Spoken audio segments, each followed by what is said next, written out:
Of course, tossing it out has become a problem in itself. It's estimated that up to 40% of food produced here goes right in the trash. You see anything wrong with this?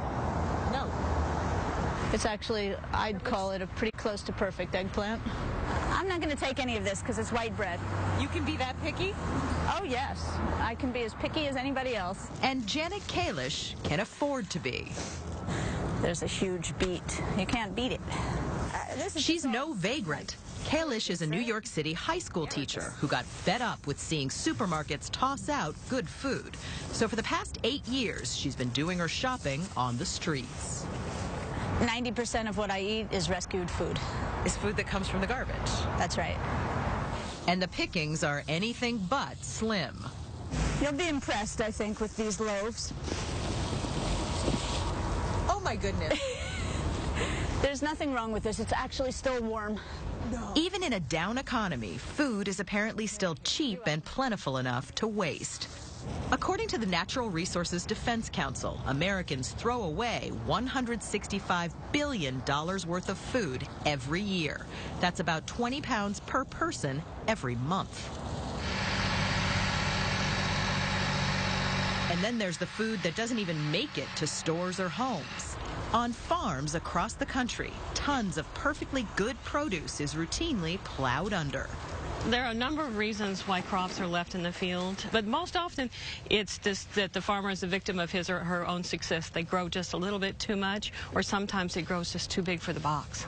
There's a bunch left over here even. Christy Porter runs Hidden Harvest in California's Coachella Valley. Her workers pick through harvested fields to salvage what's left over before the plows catch up with them.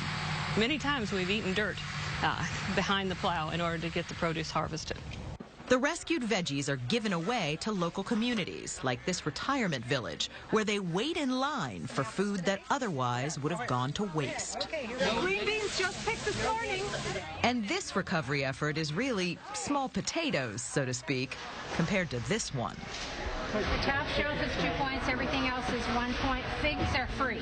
At Loaves and Fishes in Naperville, Illinois, 75% of everything you see here was destined for the dumpster. Now it's free for the needy. This is a good alternative to not eating. We're in the richest county in Illinois, and yet 1 in 5 kids will go hungry sometime this year. Pete Schaefer runs the Northern Illinois Food Bank. He makes deals with businesses like the Illinois supermarket chain Jewel Osco to donate less than perfect food instead of pitching it. How much of a difference does a bruised banana, a pepper that doesn't look so good, make in the life of somebody who is trying to put food on the table? Well, if that's the only fruit or vegetable you'll see that week, believe me, you're not looking at the bruise. You're looking at a little piece from heaven right there. Last year alone, Jewel Osco gave away more than 7.6 million pounds. Instead of this going to landfill, if this goes to hungry neighbors, we can solve it.